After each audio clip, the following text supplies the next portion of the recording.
Welcome back. Hello, my friends. It is a lovely day as I center myself into the frame here. It is Thursday, December 12th, 2024. Let me get even a little bit more centered for you kids. What do we got for you today? We got a quick one. We don't have too much going on in the MMA news this week. We have, a couple of random things like arrests outside of the octagon. Jack Shore retired. We wish him well. Great fighter, retiring young, getting out there. And we have a little bit of news. Not too many fights to get to today. Excuse me while I answer my lovely girlfriend, but, we always got to get the fight info down. My name is Klein Wong. You are watching Fightcraft. If you could, please go ahead and give this video a like, comment on it. Give me a subscribe if you could. I would really appreciate that. And, if you're into my waxings, my ramblings, go ahead and follow me at KleinWong _ on X and Instagram if that's your jam, if that's your Insta jam, So let's get right to it today. First, we're going to go over this awesome little UFC Tampa card. I will be at UFC Tampa. I will be there with the great Benny Johnson, and we will be doing a little bit of everything. We'll probably be getting some interviews. I'll probably be doing a little bit of working, and we'll also be just enjoying the fights, having a good old time. ALX is going to be there. Danny Diurbina, I believe our friend Malachi, who just started at this job, and so I'm excited. Let me know if there's anything that you want me to ask. I will be, I'll be cage side. I'll be probably hustling around backstage because my boss is really famous, and we'll be able to get some content for him, and maybe I'll be able to sneak in a couple of interviews or just meet some people and get some cool pictures. What do we have on this card? We got a whole lot of nothing on this card, but what we do have something of. Chef Kiss. Very, very interesting fights. We'll start with the most important fight. Josephine Knudsen versus Piera Rodriguez. Who? Anyways, Davy Grant versus Ramon Taveras.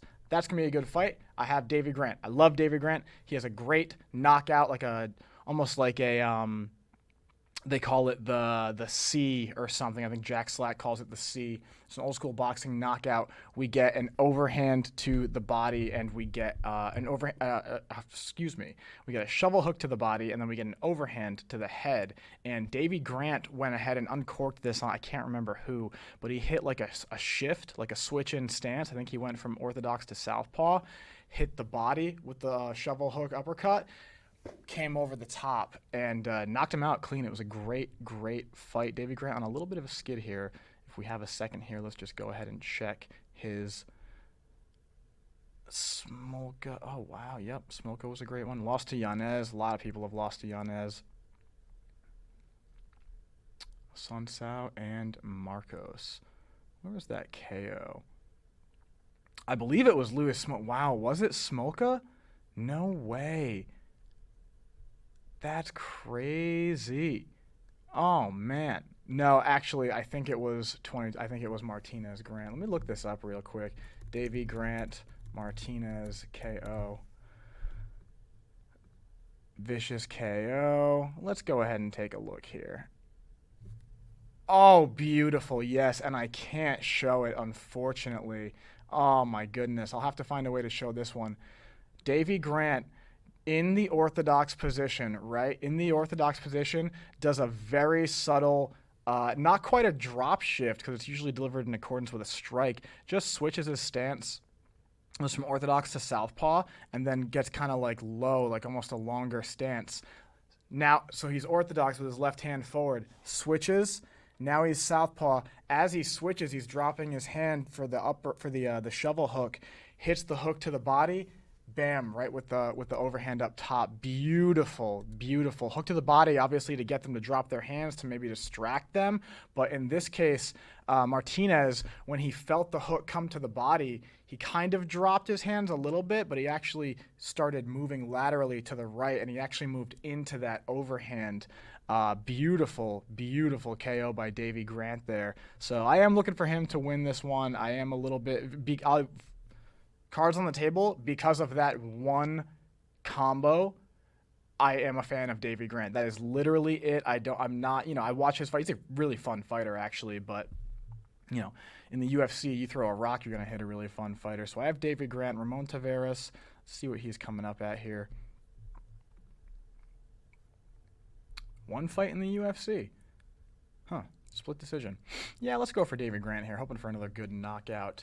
Miranda Maverick is back. Miranda Maverick. Now, I know about Miranda Maverick. I do not know about Jamie Lynn Horth. Jamie Lynn Horth looking a little bit old there. Miranda Maverick with maybe one of the stupidest nicknames. We won't say that to her face, of course, because she could beat my ass. Fear the Maverick. Miranda, Fear the Maverick. Well, it's no Cuban Missile Crisis, but it's a pretty good nickname. It's not. It's whatever. Okay, so Miranda for Cachoeira, a win by submission. Miranda Maverick versus Andrea Lee, a nice unanimous decision, a nice casual unanimous decision over a woman whose coach was her husband who had swastikas tattooed on him. And Maverick versus Barbosa. Miranda Maverick on a little bit of a streak here. Lost to Jasuda Vicious. That's an awesome last name. So 4-1 in her last 5. I think Miranda Maverick is a very smart grappler. We talked last week about Cyril Gahn and his weird, questionable IQ for grappling, most notably leaving top position to sit back for an ankle lock, oftentimes in the end round of a fight. We call that "but why?" In the MMA world, the "but why" moments. Miranda Maverick is not that. She has very intelligent grappling, and Miranda Maverick, I believe, was a PhD candidate or is at some university. In fact, let me just look that up so I'm not fucking talking out of my ass here. Education. Let's see.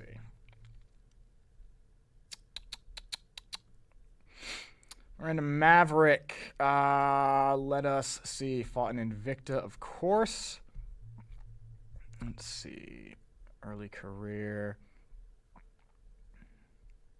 Despite concentrating in mixed martial arts, Miranda Maverick graduated with honors from Drury University, majoring in psych and sociology, then relocated to Norfolk to pursue a PhD in industrial organizational psychology at Old Dominion University. I knew she was getting a PhD. Very smart young lady. Looks like her nose has been kind of jacked up there for years of fighting, and we wish her the best. Great flyweight. I'm glad to see her back. There was a little bit of inactivity for a moment there, but she's back on track, and I hope that she wins. Jamie Lynn Horth, let's do our due diligence here and take a look at Jamie Lynn Horth. Beat Petrovic, split decision. Lost to Macedo, split decision. Beat Cohen, unanimous decision. 3 fights in the UFC, all decisions. 2 of them split. Okay, 2-1 in her last 3. By all accounts, nothing really of note here. 3 wins by knockout, 2 by submission on her pro record, with a record of 7-1. Solid. I don't know if I want to call her up and comer, but winning record, of course, that one loss, and by all accounts, it was a close loss. I actually did not see that fight, mea culpa.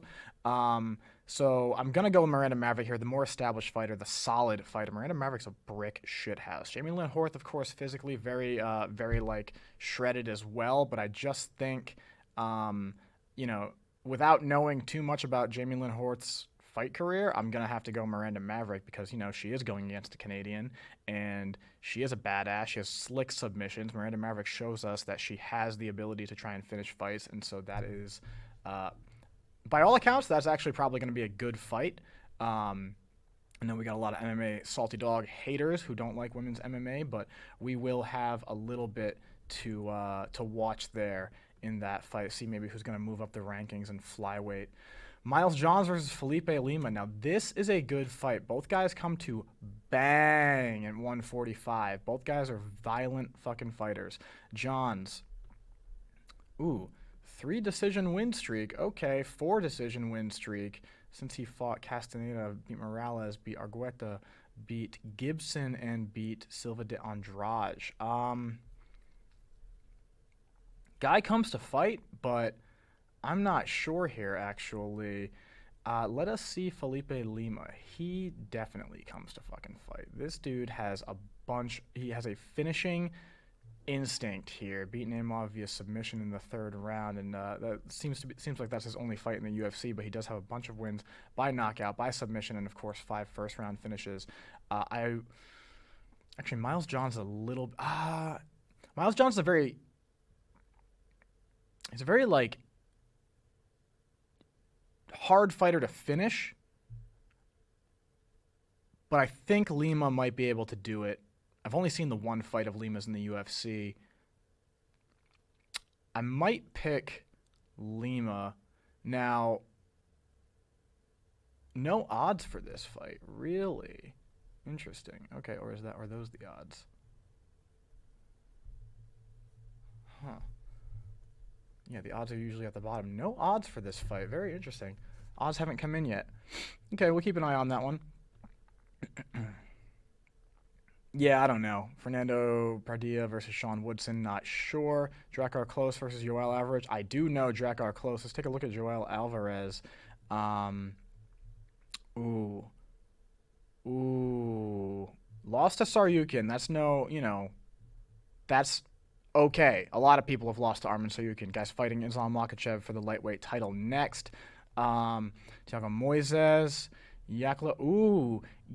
Beat Joe Duffy, too. The homie Joe Duffy. Give me Joel Alvarez over Drakkar Klose. Give me Alvarez. I do like that one. Durain, take Drakkar Klose so I can win one. Michael Johnson versus Ottman Azaitar. Look, Michael Johnson either absolutely murders top contenders or gets washed by, like, guys from the local meatpacking plant or who are getting off of a shift at Duffy's to come and fight in the UFC. Michael Johnson a bit older as well, and what's more, Michael Johnson very old in terms of physicality. Dude has had, and these are all on, a lot of these are on YouTube. You can go see. Michael Johnson goes hard in the gym. There's awesome sparring footage. Great to watch, but wild that his coaches let him do that. I mean, he's going to town with like Kamaru Usman at what I believe was the Black Zillions, and I think they've changed their name now, but Michael Johnson, absolute dog, and unfortunately I think that his best days are behind him. I mean that with all due respect and reverence for his career, because the dude has been around for a minute. Beat Flowers, lost to Ferreira, beat Diakese, lost to Malark. I mean, yeah, he's one of those win one, lose one guys. Lost to Guida in 2021. Clay Guida, we wish him a well retirement. Mikey Johnson, I mean, Ottman Azaitar is a brick shit house. He's violent, I actually did not have Matt Frivola to beat him, and Matt Frivola beat him in the first round, and I thought that was a really surprising one. So maybe Azaitar kind of slipping a little bit, kind of getting audited.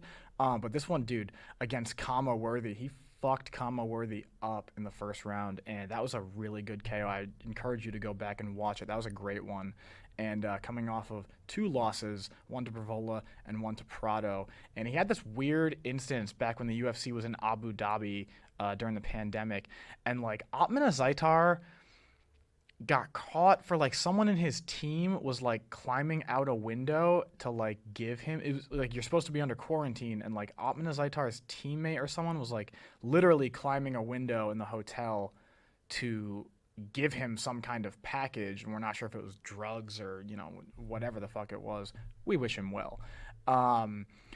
Azaitar, very skilled, but ooh man, on a little bit of a skid. I think because of who Michael Johnson is now in his career, Ottman Azaitar will take it. But that's the other thing about Michael Johnson, you cannot count him out. I mean, you gotta remember that left hook knockout he had over Dustin Poirier, and he was fucking going like the money to the camera after.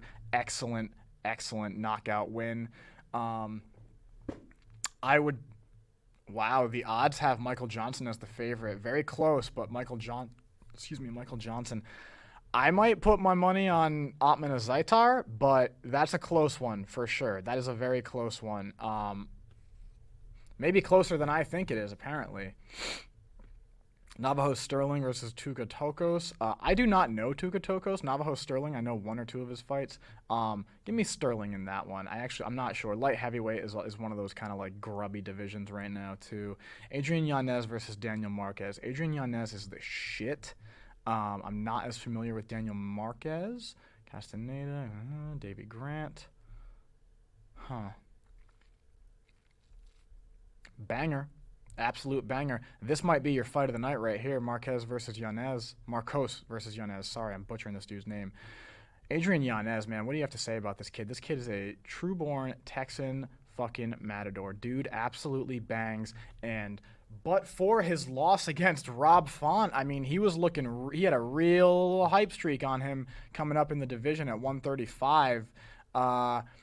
Beat Rodriguez, beat Victor Rodriguez, beat Gustavo Lopez, beat Randy Costa. That was a good fight, too, for as long as it lasted. KO. Okay, KO.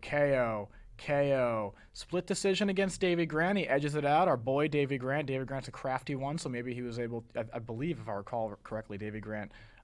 It was a fun fight, but I think it was Yanez being a little bit sharper, and Grant being a tricky fighter. Yanez was able to kind of stick to his fundamentals and get the win there, obviously. KO of Tony Kelly. When he fought Rob Font, dude, Rob Font uncorked a fucking right hand from hell and slept Yanez. And I was scared for Rob Font going into that fight. You know, we do love the New England Cartel. I think this is the 4th or 5th podcast in a row that I've had a shout out for the New England Cartel. And Rob Font, dude, what do you want to say about him? He came out and he was diligent as fuck. Rob Font, in a seminar that he did for South Tampa Jiu-Jitsu, talking about basically reducing the types of defenses guys have to either catching or running, right? Is he a catcher or is he a runner? And you're flicking your jab out there. You're kind of throwing your strikes to see and gauge that. You know, are they catching your punches? Are they parrying? Are they trying to just block for them? Or are they moving away and augmenting your offense based on that? And I think that's a really good system, especially for a boxing-heavy team like the New England Cartel, like with Calvin Kattar, with Chris Moutinho, with Rob Font. And I have Adrian Yanez in this one. I think Adrian Yanez is Marcos is undefeated. Did not know that. I have Adrian Yanez, and let's see what comes out. I certainly would not be surprised if Marcos defeated him, but this is a step up in competition for Yanez, for Marcos rather, against Yanez, and I think Yanez will bust it out, but they're certainly not giving him any easy fights. Dustin Jacoby versus Vitor Petrino. Jacoby, very, very good fighter in the UFC. Petrino as well, coming off a win against Anthony Smith. We wish him well in his retirement. Marcus Bukauskas, that's a good win. Ooh, man, this is going to be a good one. I don't have much to say. I don't want to talk out of school here. Dustin Jacoby, not the favorite in this one. But Dustin Jacoby, don't count him out. Don't count the dude out. 12 wins by knockout, 12 first-round finishes. Dustin Jacoby, what's he coming off of here? Lost to Reyes. Lost to Manyfield. Beat Nzechukwu.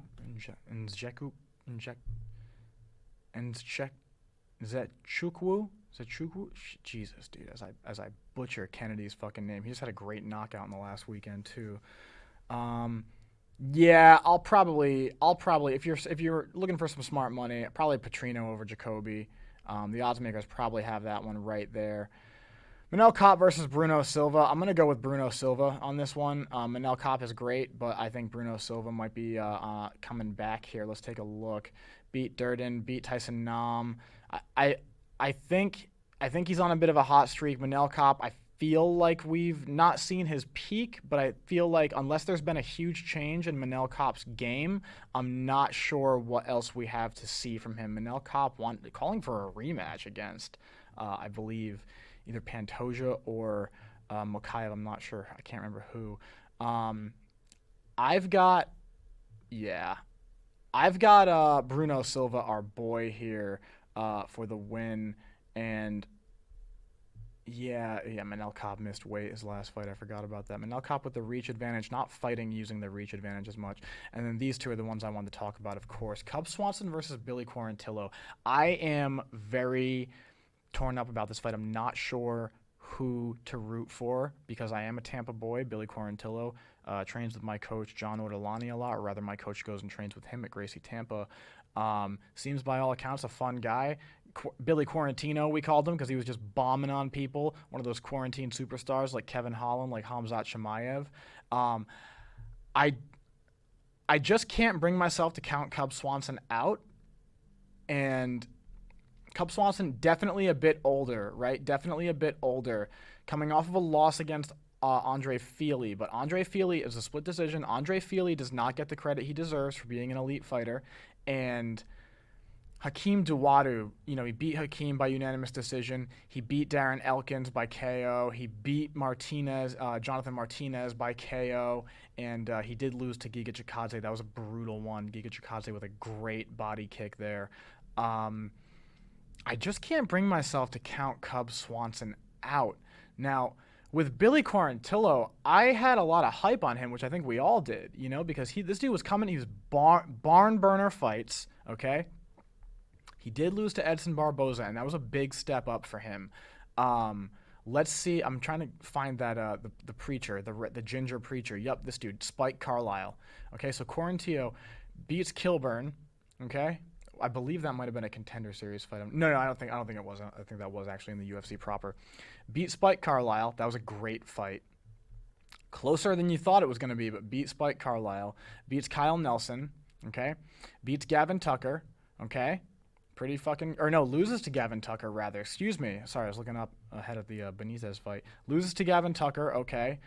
Beats Gabriel Benitez here. Fights Shane Burgos, loses to Shane Burgos. Shane Burgos is a bad motherfucker, okay? And we don't hold that one against Quarantillo because in the fights between, what was his loss before that, Gavin Tucker and Shane Burgos, you saw excellent updates, changes, advancements in Quarantillo's game against Benitez, and that's, I think, how he was able to set up the knockout there.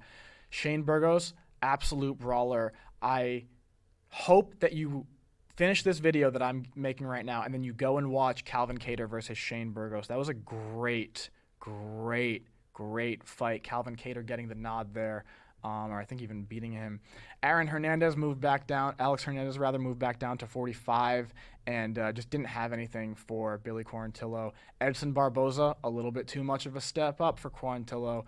And then his last two fights, he's been 1-1 with. Billy Quarantillo, man, I'm not sure. Beat Damon Jackson, lost to Yusuf Zalal. This is a tough one to call, man, and I still, even till now, I've kind of had some time to look at this and think about it, and I'm still not sure about Billy Quarantillo. He is the favorite. I think I'm going to go Cub Swanson here. I think Swanson will be a little bit too sharp, a little bit too crafty, but Cub's getting up there in age. Let's go back and let's see if we can't get the age here. Cub Swanson, no age? Come on. How old is Cub Swanson? We got to look at this. Cub Swanson is 41 years old. I want my old dog to come out for one more and be a sick barn burner brawler of a contender like Billy Quarantillo, but I'm just not sure he's going to be able to pull it off. If you're a risk taker, some money on Cub Swanson here wouldn't be a bad one. This is a closer fight, I think, than people realize, a closer fight than it is on paper. My gut says Quarantillo's going to win, but Quarantillo is not like some surging contender. He's been, win one, lose one, win two, lose one. Like, he's been kind of off and on, and Cub Swanson has all of the tools to defeat Billy Quarantillo, and I have a feeling Cub Swanson has the perfect style to beat Billy Quarantillo. He is a little bit sharper, but he's also not afraid to get into those brawls, those phone booth brawls, and he's so sharp. Dude is so sharp. I think it might be a long night for Quarantillo. See, the thing that this rides on for the skill for skill, I kind of know who should win. I think it should be Cub Swanson. I think the age and the damage that Cub Swanson has taken might be rearing its head. And that is why, if it comes down to like a brawl, I gotta take Quarantillo. But Cub Swanson is sharp. He wouldn't be outgunned. He wouldn't be tactically frozen. But I think Swanson is gonna have a tough time with the youth of Billy Quarantillo and the willingness to step into the fire. Whereas Cub, fighting a little bit smarter now, used to just step into that fire like it was nothing, and now I think knows, not that I think he's chinny or anything, but now I think Cub Swanson's a little bit more tactical, a little bit more defensively sound, or at least like cautious, and I wonder if he's going to be able to match the pace that Billy Quarantillo is going to want to bring. If he does the damage that he's taken kind of betray him and show up here and offer an easier path to victory for Billy Quarantillo? That all said, Quarantillo has his own flaws in his game. I will take Cub Swanson in this fight. I will take Cub Swanson, but I have a fiduciary responsibility to my viewers, my few viewers that I have here, to make sure that we're not, betting the house on this, not putting up our life savings on this type of fight. That's a good one. That's going to be a good one. That might be fight of the night as well, actually. And then we have the main event. We have Joaquin Buckley versus Colby Covington. I did a video in defense of Colby Covington recently. Go ahead and check that out on my channel. It kind of studies the rise of Colby Covington a couple of years ago when he was coming up in welterweight and when he won, leading up to winning the interim welterweight championship. I'm torn on this one. Covington, we did a study that Covington has only lost recently to the best in the world. That is Usman twice and then Leon Edwards. Okay? Covington is 36, nearing 37. Joaquin Buckley has the youth. Joaquin Buckley has the range, right? The reach. Does not use it as well as I would personally like a long-rangey fighter. And Joaquin Buckley on a great little streak. But Joaquin Buckley has suffered when he's fought either big steps up in competition, or guys who can wrestle. Now, he's got great success with strikers. Most recently, Stephen Thompson and Vicente Luque. Vicente Luque, a slick grappler. Go back and watch his Anaconda choke finish from this past weekend at UFC 310. But Buckley was able to get the knockout because Luque is also not afraid to stand. Luque has some great knockouts as well, but because he's kind of evenly rounded like that, I think he's not afraid to stand, and he will gear towards the stand-up to set up his submissions, right? Like knock them down, get this hop on some guy's neck and get the submission, or look for a takedown there. I have a feeling that Buckley is going to have trouble with Colby Covington, the wrestling-oriented style of Colby Covington. Colby Covington, very smart with his pressure in terms of throwing strikes. Maybe they're not the hardest knockout punches like Buckley is known to throw, but with his footwork, pressuring back, controlling the dominance, even angling out a little bit. Colby Covington been working a little bit of his boxing as well, and I'm wondering if he's going to be able to put that together. I've said for the past couple of years now, I would like to see Colby Covington add submissions to his game in a very heavy way. I would love for him to study with a guy like a Charles Oliveira. Covington squashed the beef with Dustin Poirier recently, and I liked seeing that. They were training together. I would really like to see Colby Covington add a really sharp sense for hunting submissions to his game. I think that would really round it out, especially as he gets a little bit older here. Colby Covington, maybe a little bit too small for 185, but also kind of too big for 155, so in a weird position. Although if he could make that cut to 155, even at his age, I would love to see a fight against Islam Makhachev if he could make the cut, and then obviously depending on how much the weight cut drains him there. A lot of guys taking Joaquin Buckley in this. A lot of guys. Let's see. Buckley beat Thompson, beat Ruzobiev, beat Luque, beat Morono, beat Fialho, lost to Chris Curtis, and lost to Imavov. I'm thinking Colby Covington has this. Now, short of him catching something that Buckley uncorks, I'm thinking Colby Covington has this. Colby Covington also has not fought in quite some time, and so I do wonder what that is going to look like here for him. But give me Colby Covington here. Let's look at the odds for a second, if we may. Covington, Buckley odds. Now, Covington and Buckley, man, it's an interesting fight because you're not sure what does the winner get. Covington is a bigger name than Buckley for sure, but does he get a title shot off of that? Shavkat Rakhmonov is lined up to fight Bilal Muhammad. Now, of course, he said he fought with a torn meniscus. Joaquin Buckley, the minus 290 favorite over 1.5 rounds. It's a tough one. Joaquin Buckley built like a brick shithouse, but has been knocked out by skinny boy Kevin Holland. I'm not sure about this one, though. I really am not, and I just wonder what Buckley can bring to the table that Colby wouldn't have an answer for if he's on his game in terms of like power striking, those rush in kind of like exchanges that Buckley tries to initiate. I see Colby getting his hands on him and being able to get a takedown off of Buckley rushing in, but at the same time with Buckley, it's like if one punch catches, you're in fucking trouble. The dude can hit hard, and he's very good at trying to usher you towards the fence and pressure you there, and I just wonder if Colby Covington is going to be able to mitigate that. I think he will, because his style kind of complements Buckley's style in his favor, where that Covington's trying to get that center, the octagon control as well here for a while for those fights, but I also wonder, like, is he going to walk into something where, we're not sure who's really going to come. Like, if he gets into a firefight with Joaquin Buckley, I don't like his chances here. I really don't.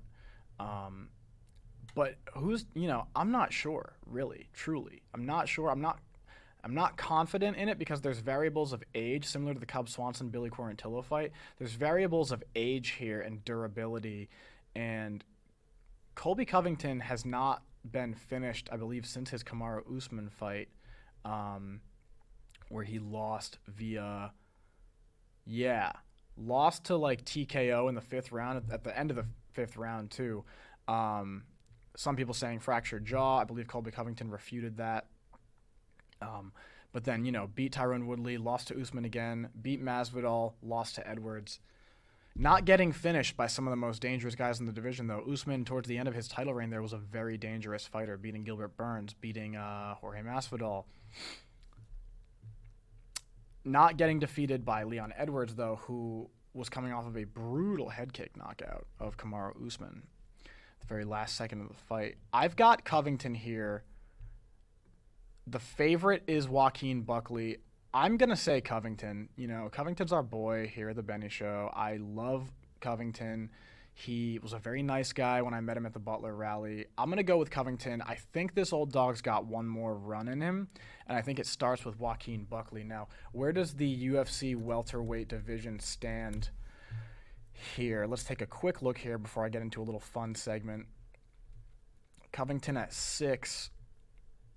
Machado Gary. Covington would then fight Gary. I wouldn't like his chances in that fight. Covington Burns would be a great fight.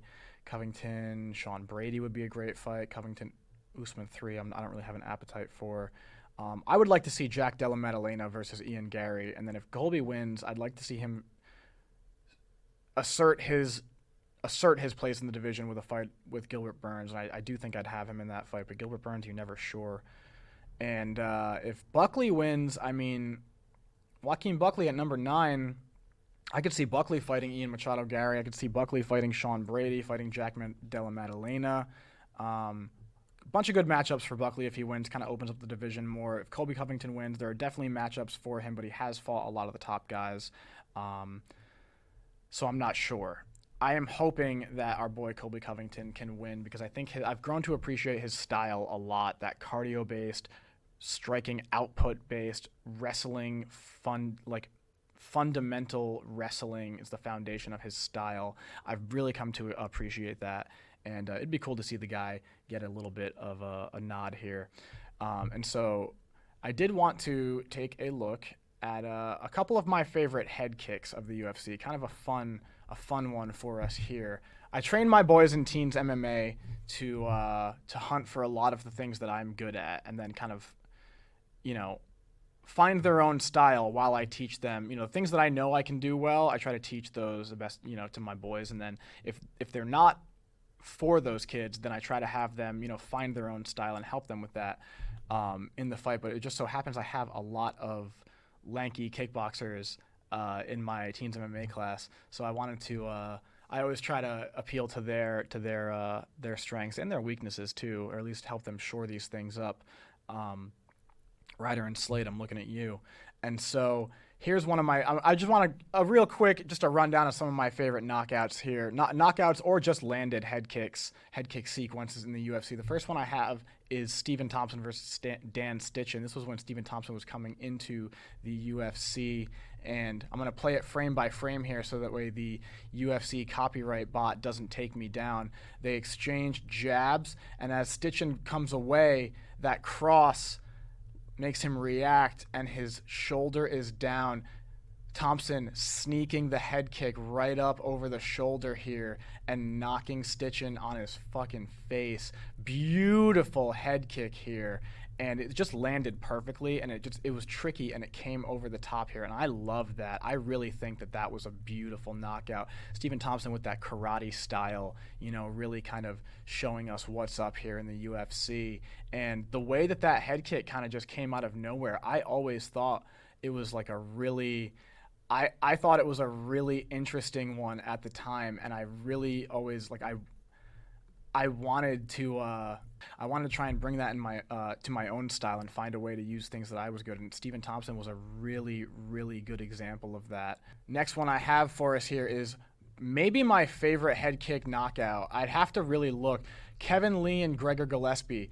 Kevin Lee intercepts the cross simultaneously and then steps in with a head kick from his opposite leg. Oh my goodness, a brutal one, a truly brutal one here. I really love this one. Kevin Lee versus Gregor Gillespie. I mean, let's watch it one more time. It had such a visceral reaction. See that? He slips off of Gregor's jab and throws the overhand, the cross there, the rear hand lead. And then as he steps offline, he steps forward and brings the high kick up. Gregor Gillespie didn't even see it coming because of the stance switch. Probably dazed from that cross too. Gregor Gillespie getting slept here.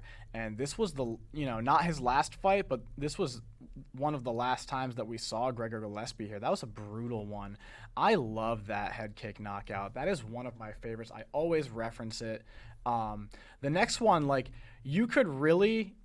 Robert Whittaker has so many good head kicks, and you could have your own segment from Robert Whittaker just doing the 1-2 head kick to people. This one's against Brunson. Beautiful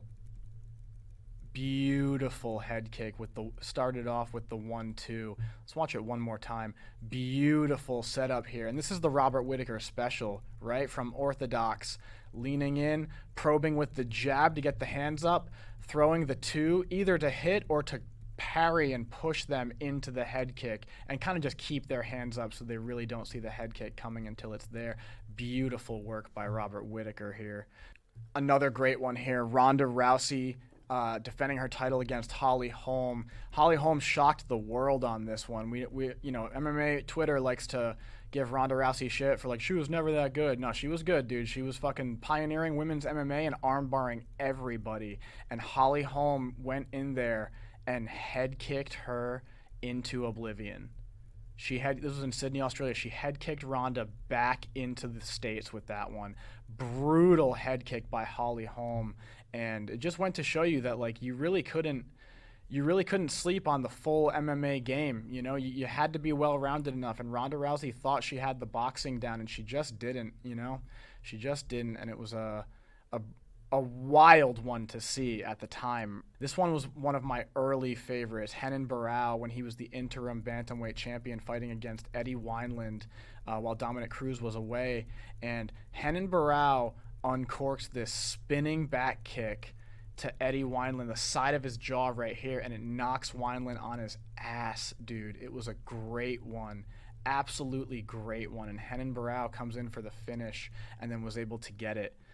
Renan Barão was a badass. I don't care what people say. That was a great fighter, and he got exposed a little bit at the end there, but, Renan Barão, props to that man. Props to that man. He was a great fighter, and had wild finishes. Next one. This is my favorite sequence. It's kind of a double head kick sequence here. Luke Rockhold comes in with a lead leg question mark kick, my favorite kick, against Michael Bisping in their first fight. Question mark kicks him against the fence, and then as he's strafing against the fence, laterally matching Bisping, he's able to find the spot for another head kick, and it was just beautiful to watch. Luke Rockhold, man, had great kicks here. Throws the head kick right out of the fucking chamber. Looked like he was going to go low with it. Looked like he was going to throw a cross behind it and just uncorks it. And Michael Bisping gets caught and has nothing for him. All right, next one is not from the UFC. It is from a UFC fighter, though, Stylebender. Now, he has a bunch of great kicks in the UFC. He's used the question mark kick a ton of times in the UFC. Great head kicks, excellent leg kicks as well. But I was a fan of Israel Adesanya a little bit before his UFC run. I heard him mentioned on Rogan's podcast a year or two before. I think probably like 2.5 years before he went into the UFC. And I found a highlight of his kickboxing and his MMA career. It was before he fought Melvin Gaillard in MMA. And this was a great one. Israel Adesanya sleeps a guy with the question mark kick. And you don't often see guys go out to the question mark kick, right? Usually catches them off guard. Maybe it'll daze them, and then the follow-up is what gets them. I like to hit it to a rear cross. Israel Adesanya uncorks it and folds this man. Walk-off KO. Flatlined. I absolutely love this head kick. This made me a big fan of Israel Adesanya. And, there was nothing really that people could do outside of kickboxing, outside of Pereira. Like, Israel Adesanya uncorks this one out of nowhere, and like that's the beauty of the question mark kick. They think it's coming straight, they think it's coming down the middle, and they frame up like this, or they even go to maybe catch it, and then it whips at the end, right? It goes straight up, and then it whips over their guard and over their shoulder to hit them in the face. And that is why I love the question mark. That's why I try and teach it to my kids. They're having some trouble. We're going to fix it. And it's beautiful. It's so good of a kick that I fall in love with it, and I try to uncork it all the time, and then it gets red really easily. Excellent question mark kick by Israel Adesanya. Last one. You knew this was coming. If you know me, you knew this was coming. Possibly my favorite fighter, Carlos Condit. Carlos Condit against GSP. Successful head kick, unsuccessful fight.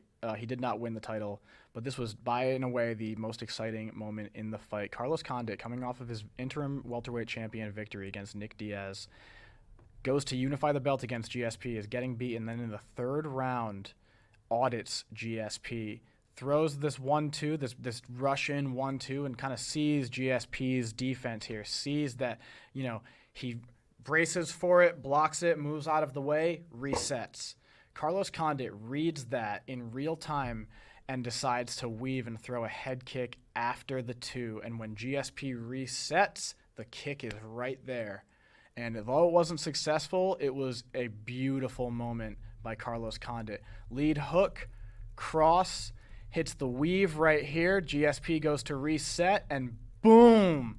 Carlos Condit hits him with the left high kick. Now, GSP stated that he learned from getting hurt in his fight against Matt Serra, and that he was like, okay, I got to just get my guard here. I can't try to get back up. I can't try to win one. I can't try to be offensive. I have to just recover and be able to get out of here. Here's from another angle. And that saved him, and he did win this fight to retain the belt. But Carlos Condit, boom, picture perfect head kick right there, right on the dome above the ear, knocks you off your balance and swarms GSP. Oh, beautiful fight. Beautiful fight. Can't have a head kick list without this beautiful work by Leon Edwards here against Kamaru Usman in their rematch of a fight that, their first one, Kamaru Usman beat Leon Edwards and kind of showed him what was up. But they were younger in their careers, younger men, different fighters. And Leon, losing this fight for 5 rounds, uncorks an absolute 50 caliber onto Kamaru Usman's head, and Kamaru Usman falls like one of the towers on 9/11. Just absolutely controlled demolition, laid out. Perfect one-shot KO by Leon Rocky Edwards here. Rocky, for sure, in a fight that he's losing, that he comes back and that he's kind of the underdog in. You know, Kamaru Usman was ranked pound for pound #1 in this fight. Absolutely incredible to see Leon Edwards, and like what a good story too. Fans didn't like Leon for a long time. It was kind of boring. They didn't really think the Bilal Muhammad knockout was, you know, worthy. It was a TKO. Leon kicked him kind of in the eye, and you know, Bilal couldn't continue. I remember Bilal kind of freaking out too, thinking that his eye was he was never going to be able to see again. So Leon gets the title shot and proves the doubters wrong and shows us who exactly he is. Boom.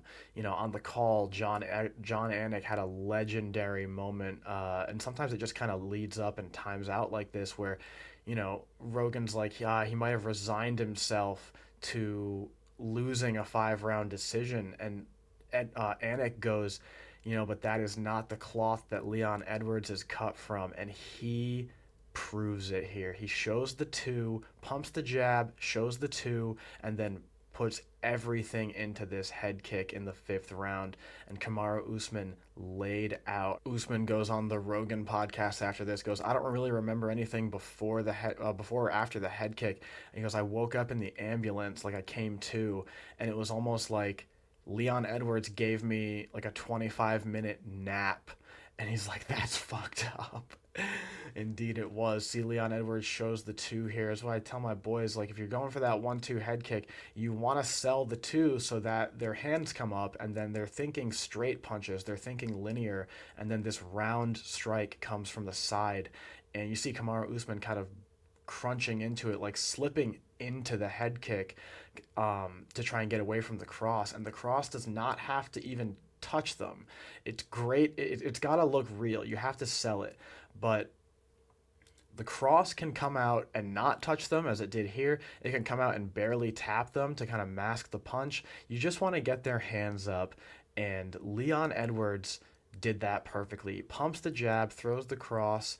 It doesn't even touch Kamaru Usman, and then he has that head kick almost immediately, maybe a half second or a quarter of a second behind the cross, and Kamaru crunches into it, never sees it coming. Talk about all-time head kicks. You know, what we wanted in that what I wanted in that Carlos Condit GSP fight was a moment like this where that head kick lands, boom, Carlos Condit unifies the belt, welterweight champion, and then echoes of that later on. You know, Carlos Condit walked so Leon Edwards could run, and different entries, different results, but that same tool, and Carlos Condit shifting into that southpaw stance at the end of his combo. Leon Edwards standing southpaw here and just kind of uncorking it.